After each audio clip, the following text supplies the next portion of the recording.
Here we are back to 1880 now. Before I moved to Eugene,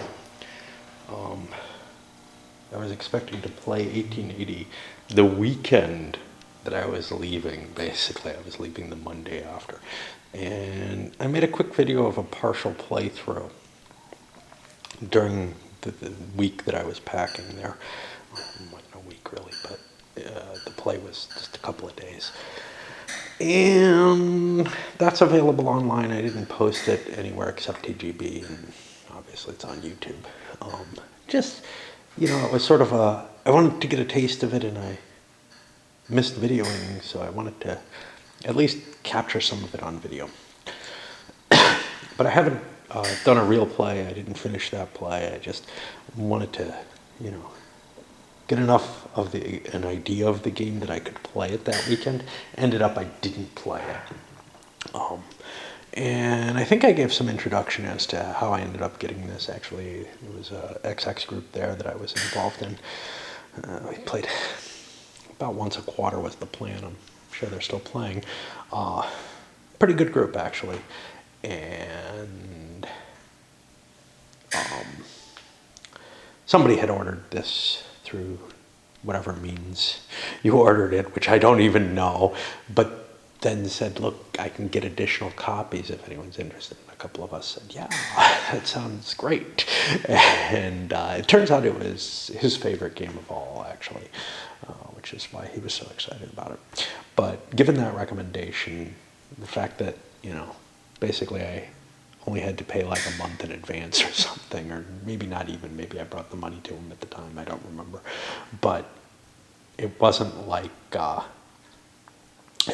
buying through a Kickstarter where I'm like stressing about it for months. It was somebody else's problem and everything, so it was easier for me to cope with. Anyway, that's how I ended up with this one, which otherwise I probably never would have touched until it showed up on the used market. But it's been a little over a year since I pulled it out and started playing around with it.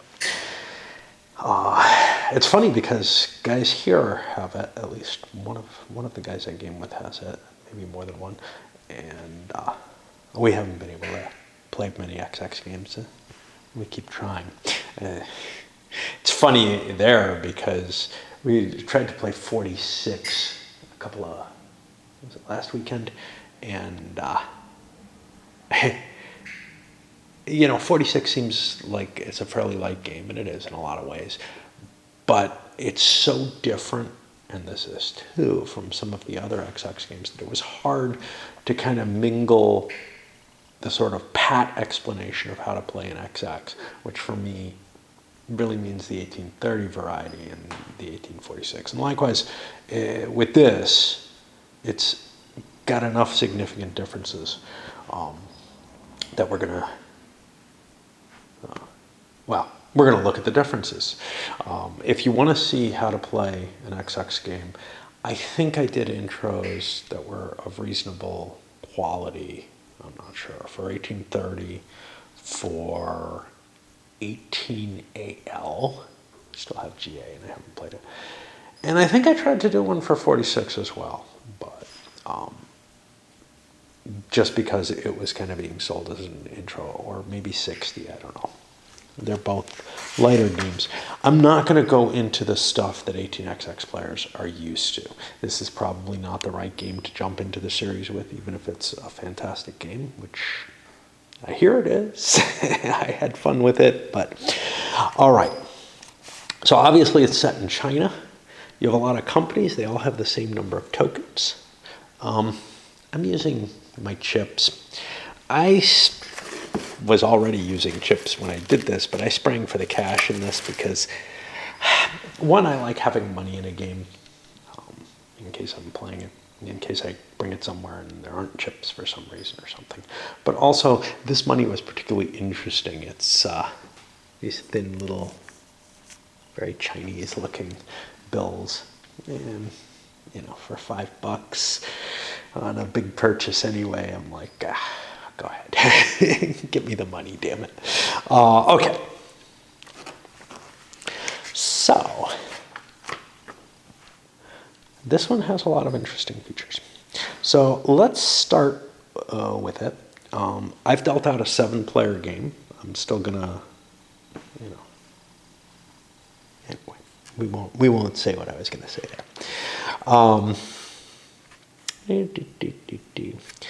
The shares here are a little interesting.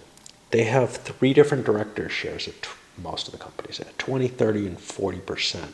And you get to get these build permits based on how big a share you take. So if you start with a 20% share, you can build during 3 of the 4 phases in the game.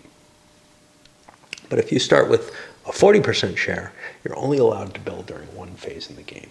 And very obviously, there are times when that's perfectly fine, like in the last phase of the game. But there are advantages to a certificate that has a high percentage on it, and that may outweigh the capability to build. I would not assume that anybody's going to be building with 40% shares at the beginning of the game, but we'll see. Maybe somebody will give it a shot. We also have private companies. This game holds 7, so I'm going to try playing it in 7. Yeah, the private companies in order, and they're done. The auction, they're done by auction, but it's a little different from the normal auctions, in that there's no reserving. Hey, I want to bid on this. That's the 1830 style auction. This is going to be to track the income of the company. It's always kind of a useful thing. It takes up a fair amount of space though, so it's not really necessary. Different trains, like I said, the building permits, stock price, 2-dimensional, with some of the fun of an 1830 game. We got our share limits here. It's going to be at 11 certificates. I don't know, sometimes I say weird things, so I probably said like there's, you know, a 30% certificate. Yeah, but it's a certificate. It counts as 1 certificate. It's 30%, 3 shares of the company. Some instructions on how to handle this. These big columns here are additions to the income that the company makes if it's very wealthy. These are potential starting values, which are represented here. One of the interesting things you're going to see is that the order of play of the corporations during the operating rounds doesn't change. Once a corporation has its starting value floated, well, fixed, it will not move around. It'll be going in that position for the rest of the game. The only thing that can change it is if I start something, you know, say at 90, it might be the highest starting value company. Someone else can start above that later in the game, and then, you know, the order changes by that. But yeah, otherwise it's fixed. Okay, at the beginning of the game, you randomly determine who's sitting where, and as per, well, you don't actually do the seating at this point because you're going to redetermine it, but you basically shuffle these out with numbers on them, and that's going to be the order of play for the pre-game setup period. At which point you're going to start auctioning off the private companies. Now, each private company has a cost listed on it and a number for the company and a revenue. And then it might have some indications of its special effects. What happens is the person who's got the first player order card will be offered this one at its base value. In this case, 5 yen. Okay, great.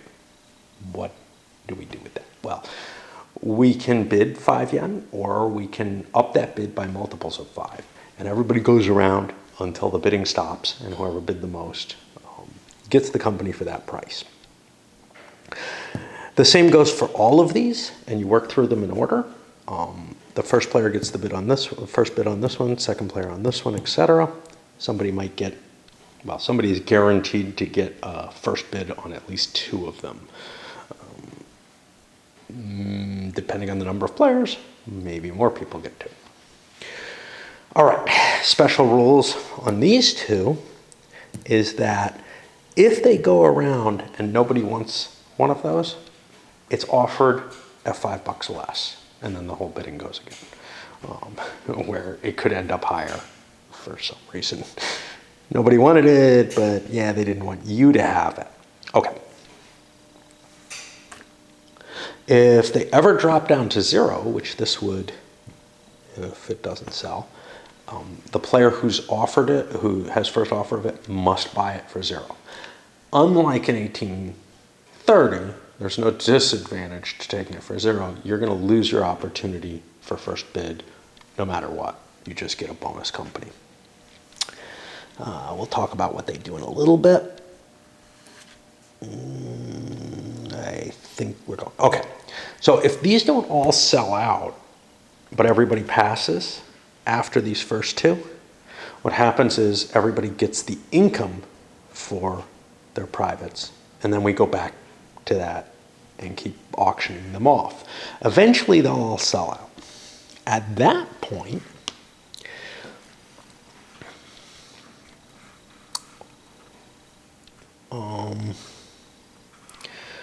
you determine the actual seating order for the game.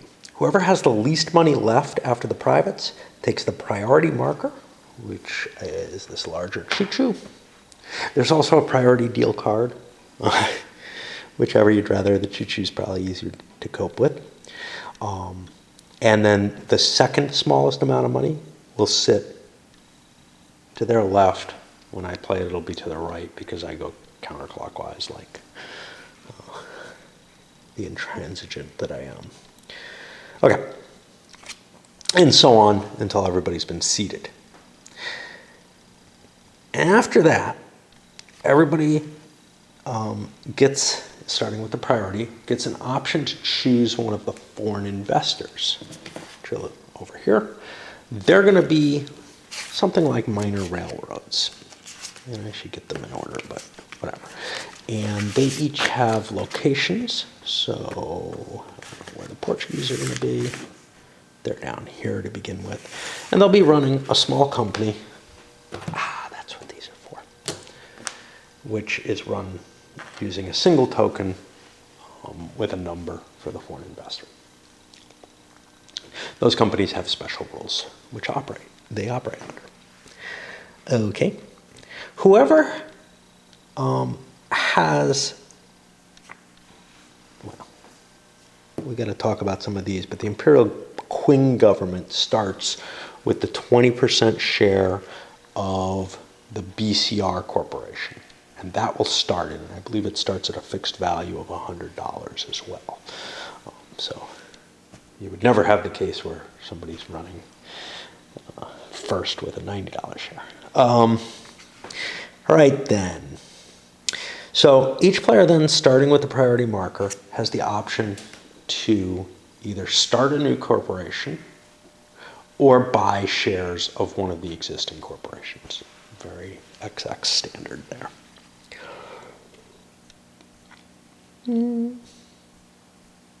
You're not allowed to sell shares in the first stock round. And then we'll go to operating round. Now, unlike most XX, there isn't any kind of fixed pattern of operating rounds and share rounds. The sale of trains triggers when you get to go to a stock round. And unlike most XX games, the only end condition to this game is a certain number, is the trains coming out, and then a certain number of operating rounds after that. Okay. Let's talk about the privates since they're up next. So the first one, the Wusong Railway, it's worth $5 minimum. Wow, initial. Doesn't pay any dividends. Wow, that sucks. At some point in the game, you will be able to turn it in. If it's the last 2+2 train being bought, you can take 40 yen, up to the last 3+3 train being bought, where you can get 100 yen. So it's kind of a nice, well, I won't say that. It's nice at 0. it's something that will generate money. It's worth something. But how much is it worth? It's not giving you a continuous income. It's not giving you any real special things. It's just going to give you cash at some later point when you maybe need cash. Or if you can hold out till the 3+3 finish off, you can turn it in at that point. But there's only 3 times in the game you can turn it in. Kaiping Railway. This doesn't do anything. All it gives you is a $5 income. We'll call them bucks. The Panda Ferry Company. 25 and 10. The owner is allowed to use these ferries, which have a cost to the corporation running them, or running on them, without paying that cost. The Taiwan Western, 45-15. And that's for every company that player is running. This likewise, if you're running to the Taiwan port space, minor port or whatever, you get an additional $20 to the value of Taiwan. The river ferry. Every time you build across a river, you don't pay the extra cost for the river, as it were. Some of those extra costs are mixed. So, for example, this is a river and a mountain, it's 60. You get to take 20 off that price. Okay. The engineering office. This gives you a free building permit for Phase D, but you can only put it on one of your companies. The Imperial Qing government. This gives you the presidency of the BCR, which will be set at 100. Now you'll see it's worth 160 to begin with, so the $40 you might gain off this when the 2+2 run out, well, you get that 40 right away for this. But the difference is you got to put $160 down to get that. It also gives you a corporation starting down here, which may affect, because your first investor, your investor is going to become linked to the corporation that you first start. So the BCR president first starts the BCR. Whoever his foreign investor is, he's going to want someone who can operate in conjunction with the BCR. I'll explain the whys of that, but basically the foreign investors do have a link to your first company that you start. Excuse me. The Rocket of China. Okay. Doesn't produce an income. The Qing doesn't either, but you make money right away off of it. This is kind of one of the scariest ones. It costs $50. You get no dividend for it. But remember, if all these others sell out first and nobody wants that one, all these other ones are going to make revenue. So you don't want to let other people get ahead of you, really. Okay, what this says is, if your own company operates, exchangeable in a train, yeah. So when your own company is operating, you can turn this card in that cost you $50 and get a new train for your own company. And it can go for a 2 train up to a 4 train. You're not going to, we're talking $100 to $300. Wow, that sounds pretty good for a $50 investment, right? Especially compared to this, well, the difference is this is your money when you cash it in. This one of your corporations gets a bonus train. And you must turn it in when the first 4 train is bought, if you haven't done so already. And you will get the second 4 train. Notable here, there's the certificate limits over here. Well, the private companies and the foreign investors do not count against your certificate limit. All right.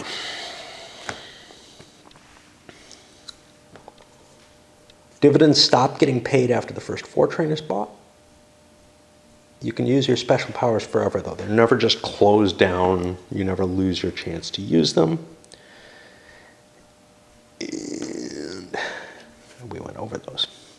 Okay, like I said, when you start your first corporation, your foreign investor becomes aligned with it. And the way that's shown is that he gets a share of that company.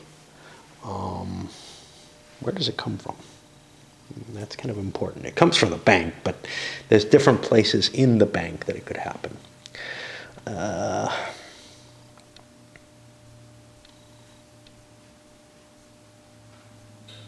Okay. Each player gets one foreign investor, and if there are any left over, which I don't think is the case in a 7-player game, those get discarded from the game. They'll operate as a normal company, but they're only ever allowed to lay one track. They don't need any building permits. They don't have share prices. Whatever income they produce, which will be by leasing the next available train for free. They're just able to take it and borrow it and use it. They take into their treasury, and they can use that for building track. You'll eventually get reimbursed from that. Perhaps. Your call. When you buy your director's certificate, you get a share of that company. I think it comes off the top of the share deck, i.e. you buy your president's certificate, you set that, you arrange the share deck so that, and we'll explain how that happens, but you arrange the share deck and then you take one off the top because the bottom 5 shares in the companies are not available until the 3 trains come out, if I recall correctly. Okay. If you manage to connect the railway to the foreign investor who's invested in it, you have merged them. The owner of the foreign investor can decide what it becomes part of the company. You get the share off your foreign investor for free. You have the option of taking over the foreign investor's token with your cheapest remaining token if you wish. Now, these companies only have 3 tokens each. One of them is their home space.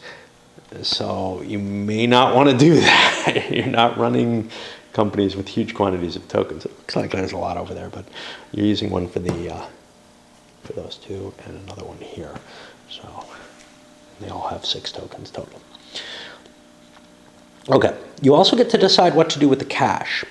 You can dump it into the corporation that it's associated to, or you can take 20% of it and dump the rest in the corporation. Obviously, in general, you want to take cash, but sometimes maybe your corporation needs some extra money. I doubt it, but we'll see. You get the share, and you also get that the private was holding, that the foreign investor was holding. You also get a $50 bonus. That's pretty sweet. Okay. And the foreign investors will be operating in their numerical order. We use one of these tokens to indicate which thing's operating, I guess, if we can't remember. Once the 4 train comes out, the foreign investors become inactive. They don't get operating rounds, and their assets are frozen until the connection is met. Now, normally, the connection doesn't happen until their operating round. It doesn't really clarify what happens in this case, so I'm not sure. Anyway, they're all listed here along with their locations. The share companies are all pretty much the same, with the minor exception of the BCR, which always starts with a 20% presidency, and it always starts the game. You get their locations split around.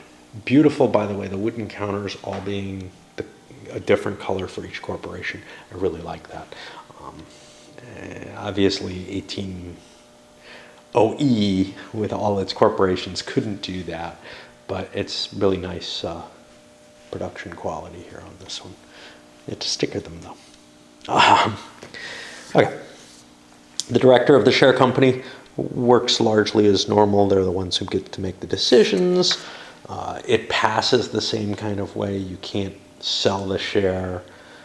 You can't sell the director's share, but you can trade it to someone else in order to sell as you're selling shares that you would otherwise be allowed to sell. Directorship changes as normal. It goes to the person with the highest percentage. Okay, when you first start a corporation, you choose a building permit.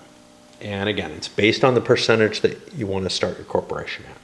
So if you started at 20%, you get to build in 3 different eras of the game. If you started at 40%, it's 1 era. Which might work with the dude who gives you an extra building permit, this guy. That's only a round D permit, though.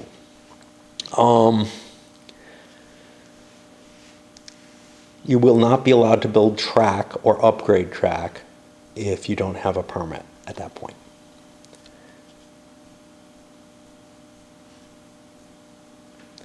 Only the permits listed are allowed. You can't start a corporation and say, I want to go into A and C.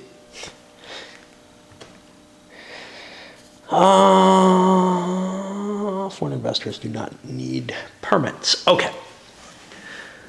Well, stock rounds end as normal. We haven't gotten to the rules on those yet. But when they have ended, which is when everybody passes around, priority ends up where you expect from an 1830 style game, which is in the hands of the first person who didn't buy anything when everybody passed. Buy or sell. Then you go into the operating round. All the private companies operate, which is just paying their fixed income. Each of the foreign investors in numerical order operates.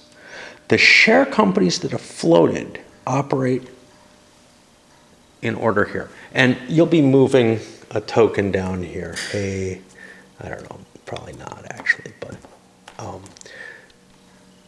yeah, I don't know what this is for. I guess to mark, hey, look, the privates, yeah, this is how it's done. And I don't know which one you're supposed to do, but after the privates have all run, you run this, you drop this. After the foreign investors have all run, you move this. And as each company runs, you slide it down just to indicate that. That way you don't have to screw around with share values. And in fact, share values have no effect on when you run. This little guy moves down. Hey, this is beginning to sound kind of repetitive, like I got lots of markers that are telling me the same thing. Yeah, so this little guy says, you bought the last train, which is of importance. When you buy a train, that gets placed next to your corporation. You'll notice the private investors do not have that because they don't buy trains, they borrow a train. Even though they're kind of like minor corporations or minor companies, whatever.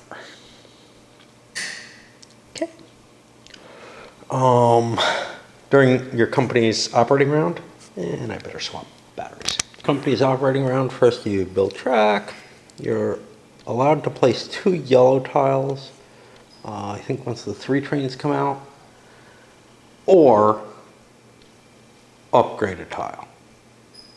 When the 2 trains are out, most companies can only play 1 yellow tile. The one exception is the government, the Queen or BCR or whatever is allowed to run. Okay. You're allowed to buy and place your station marker, pretty much standard rules for that. You run your trains, again, standard rules for that. Calculate the income, and then you can either pay it out in dividends or dump it in the treasury.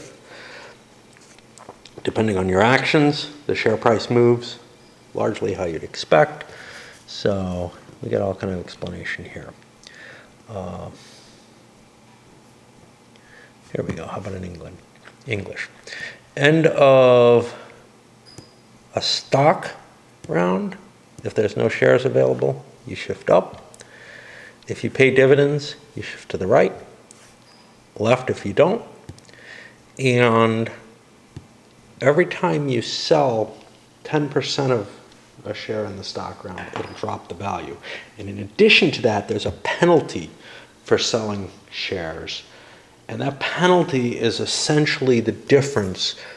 it's midway between the values, which means that it's a lot harder to perform some kind of arbitrage on the stocks, which we'll see. Okay.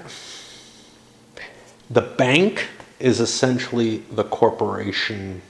Well, there is no bank pool in this game. Stocks are just kept up here for whatever that matters. The money doesn't go into the corporation. The capitalization is a partial cap in general.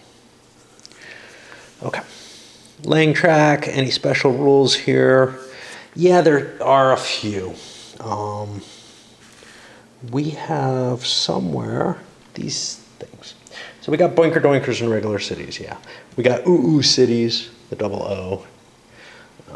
We got some special cities. But we also have these. And these are weird.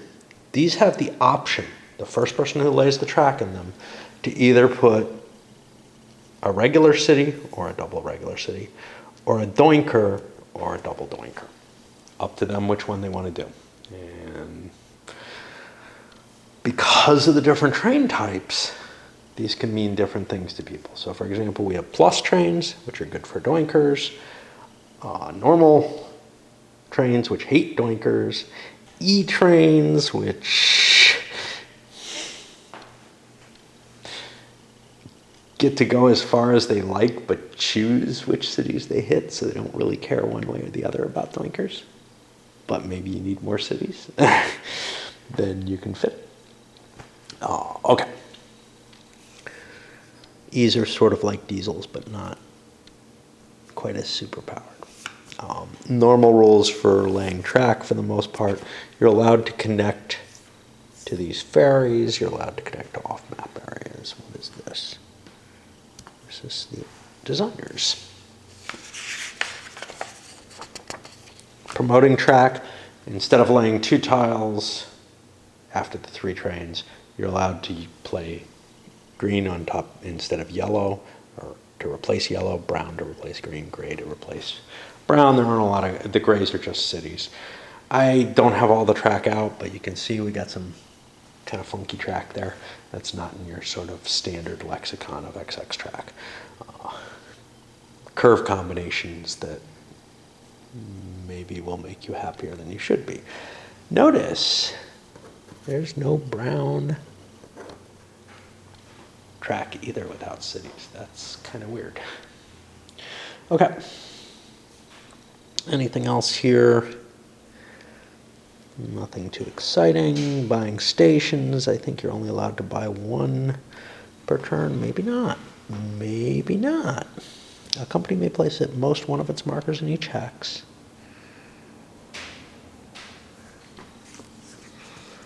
Yeah, I think you can... Nope, you can only play 1 per. Okay. And that includes on the floating turn, you can't buy an additional one, which is a little different from some games. You have to be able to connect a route to that.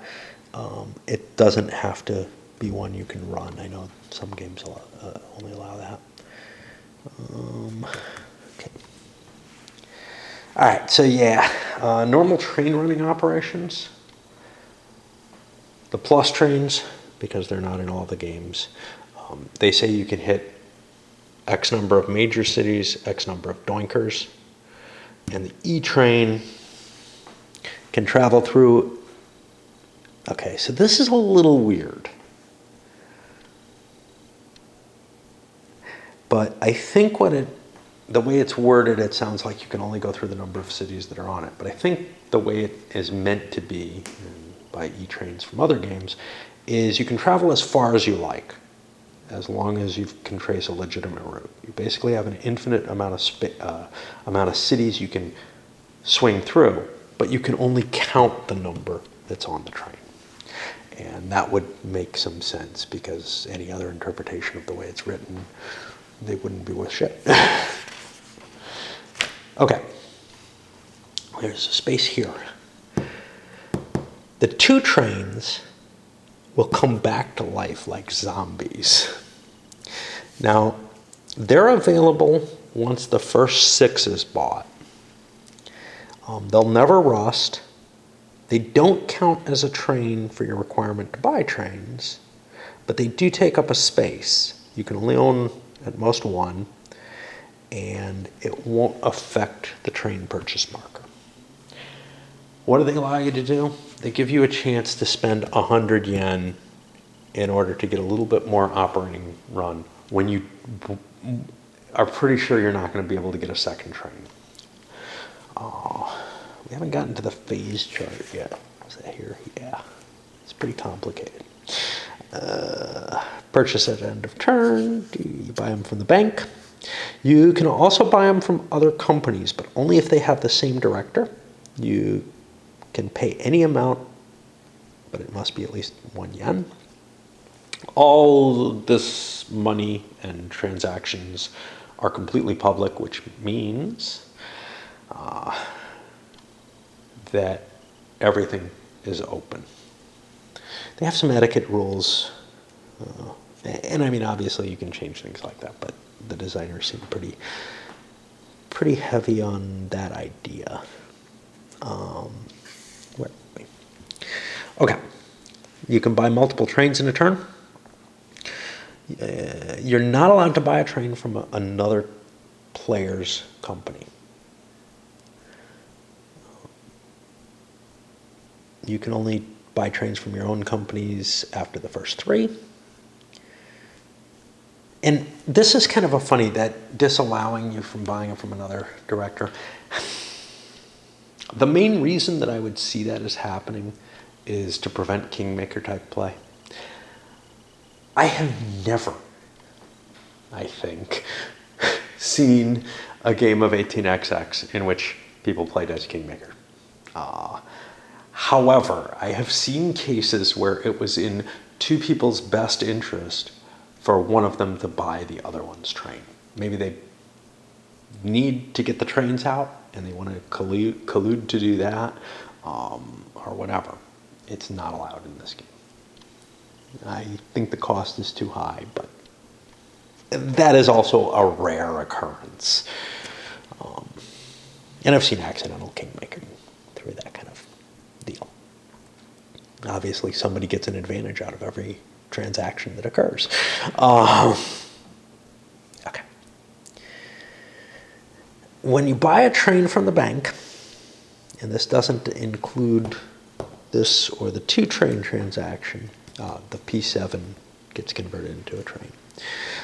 The train marker goes next to that company. After the last 8 train is bought, that train marker will never move again. And that train marker is going to show you the operating order after the next stock round.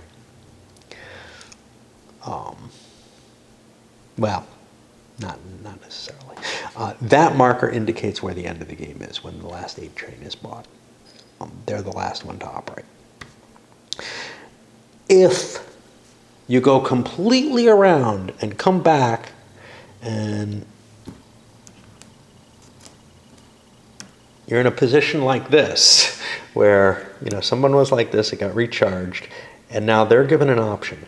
They can either buy a train or at the end of their turn as normal, after they've run, or they can choose not to, at which point the operating round ends immediately and you go to a stock round. Now, this remains where it is, and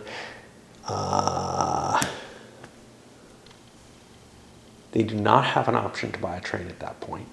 What'll happen is then you go down to the next company who would be like this, and they would get to go. All right.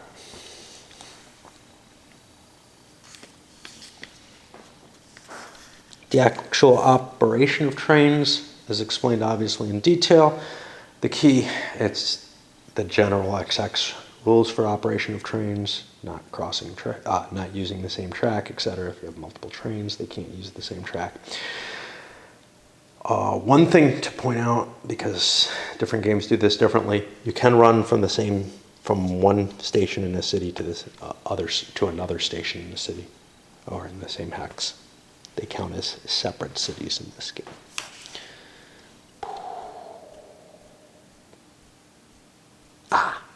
You know what I forgot? I forgot to talk about emergency financing. Okay. If you do not have a train, or a legitimate train, you'll be forced to buy one, and you have to pay out of your treasury. If you don't have enough money in your treasury, you go to a forced train purchase.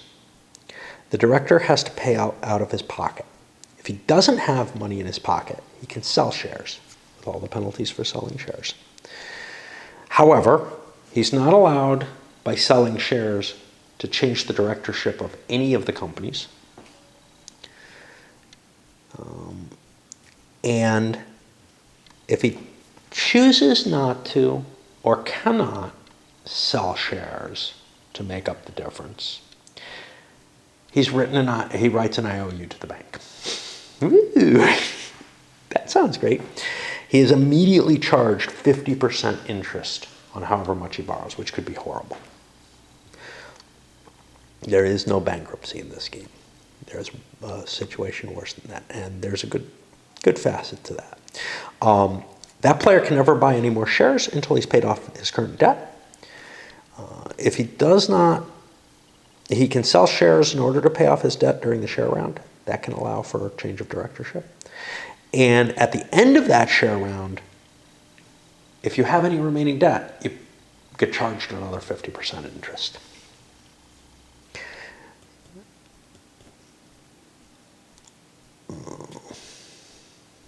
You can't get a second train by means of forced purchase, and you cannot buy a restored 2 train because that would not help your situation. Okay. I think you can run the 2 train even if you don't have a legitimate train to keep your company floated. So, but I'm not positive about that. It doesn't seem to be any rule against it. I wanted to talk just a little bit about the no bankruptcy. That solves the problem that I've had with 1830 in tournaments, for example.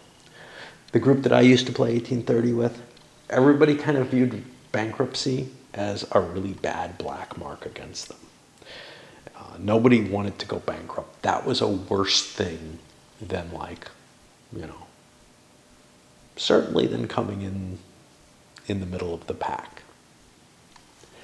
Might be worth chancing a bankruptcy if the payoff's high enough and you're doing poorly. But what was seen in tournament play in 1830 is that everybody would run as hard and fast as they could, and because the game ends on the first bankruptcy, they would just hope not to be the guy to go bankrupt first, and that they ran hard enough and fast enough, they have enough cash to win the game. So the games of 1830 went much quicker than I was used to them going, and generally ended in bankruptcy, And, if, say, 3 or 4 out of 6 players decide to play that way, then one of those 3 or 4 players is going to guarantee the win. So everybody had to play that way if a fair number of players played that way. On the other hand, if the majority of players didn't play that way, if only one player played that way, he just loses, right? Because he's going on the bankruptcy route. If 2 players go that way, it's possible that they could get themselves in a position where they can stall the bankruptcy and both go into a death spiral. So, it really is a matter of what the expectations of the group playing it are, whether or not that's going to be the case. This one, well, the disadvantage is you could get stuck in a game that you have no chance in and be forced to watch it play as you sit there, still trying to do things, but, with no option. On the other hand, that can happen to you even in 1830, the way, as long as nobody goes bankrupt, you could end up in a terrible position. So, I guess overall it's probably for the best. I don't know. Certainly, I don't like the style of play that showed up at tourneys.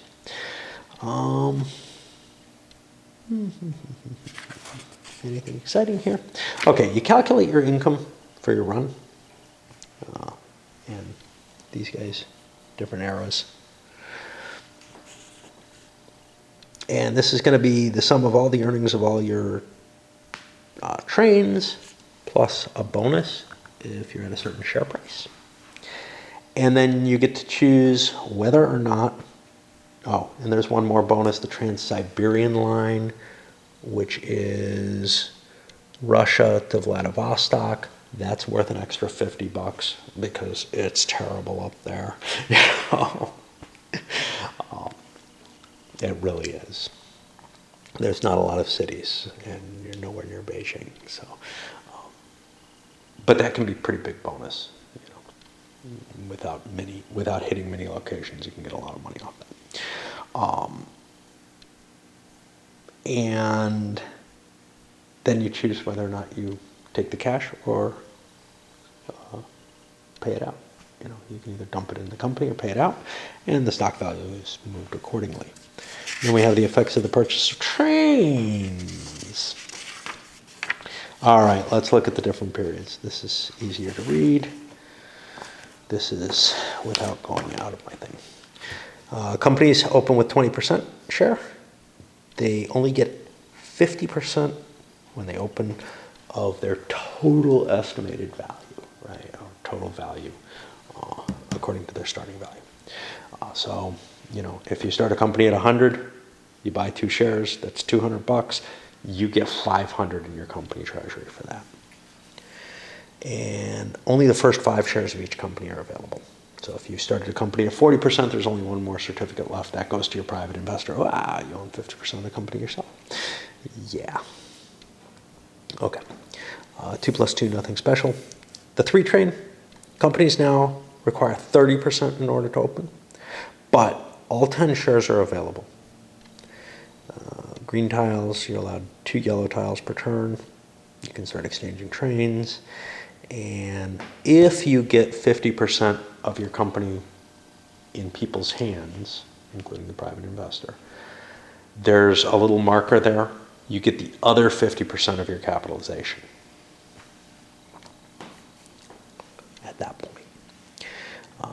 When we get to the 4 train, companies owned with 40%, the communist takeover. Okay, there's political rules in here. We'll get to that in a moment.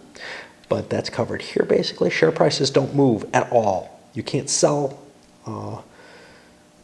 the director's share, I think. Maybe the director can't sell shares. We'll see that. Private companies stop paying dividends. Foreign investors become inactive. Brown tiles show up, which aren't as exciting as you want them to be. On the 6 train, it takes 60% to start a corporation. The 2 trains come back. Oh, they're not 100. They're 250. Is there another side to them? No. Huh. Interesting. Okay, so they go. The Shanghai Stock Exchange reopens, which means shares are allowed to be traded normally, and they change in price. So this is an interesting little period here during the communist takeover. Because share price isn't going up, it becomes more interesting to swallow with your companies. Of course, you still want to make some cash, but that's a period where you can kind of really build up your company's reserve so that they can build more track or lay dots or buy trains. Okay, we've got a train limit here. You start with 4. Down here it's 3. Now it goes down to 2 in the 6E train. And people might have to discard trains for this. Gray tiles become available on the 8. And the station markers, remember they're 40 and $100? Well, now they're 80 and $200 at this point. So you want to get your stations out before this, maybe. When the second 8 train is bought, we are in the last stock round. We go to the last stock round, and each company operates 3 times. Now, this is going to happen in the middle of someone's turn as they buy that train. And there are only 2 of the 8s, by the way. When you come back out of the stock round, and this is covered Here's a little fact sheet or something. When you come back out of the question and answer, when you come back out of the stock round, it's still that company's turn, and they can continue buying trains if they so desire. Well, it's unlikely, but maybe. And the train purchase marker will stay where it is. There will only be 3 operating rounds for each company. So that's your time limit there. And we'll have to mark how many they've gone through or whatever somehow. And when the 10 train comes out, you get a drag. Okay. I've already kind of talked about the timing of the share round. It's when you loop back around. If you choose not to buy a train, we go to the share round. And then we'll start on the next company. Turn order is going to be based on the priority marker, which is this. There's a priority deal over here too. You can use either one. We talked about you're able to buy and sell shares. You can sell as many as you like. You're allowed to buy one. They're bought from the bank. You cannot buy back shares that you sold in that stock round. It's pretty standard for XX.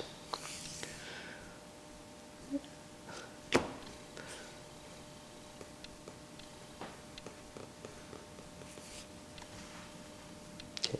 You don't actually start until you hit your right percentage. Capitalization.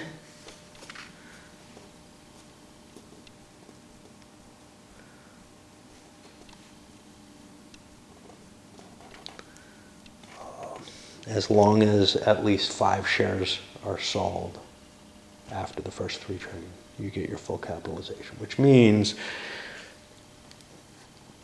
only when the first 6 trading is bought do companies automatically start fully capitalized because they're 50% or more. Got the share price changes. Okay, let's talk about the communist takeover. Let's make sure we got it all right here.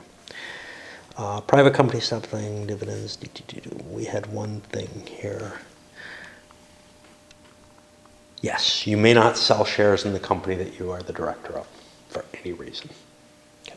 I thought it might be that. Directorship can actually still change hands under some conditions. Okay, the end of the game part. After the last 8 train, each company operates 3 more times. The last one to operate is the one who bought that 8 train to get a little bonus off that, I guess.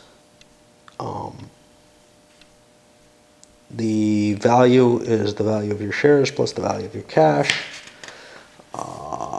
One of the privates, I think, the one that turns into cash, no, that can't happen. I don't remember. There was something that you got to turn in, I think. This is not worth anything. So I don't know. That pretty much has to go. Yeah, maybe I'm just confused about something. That's that. And we'll give this a start. Maybe tonight. I don't think it's too late. So up it goes.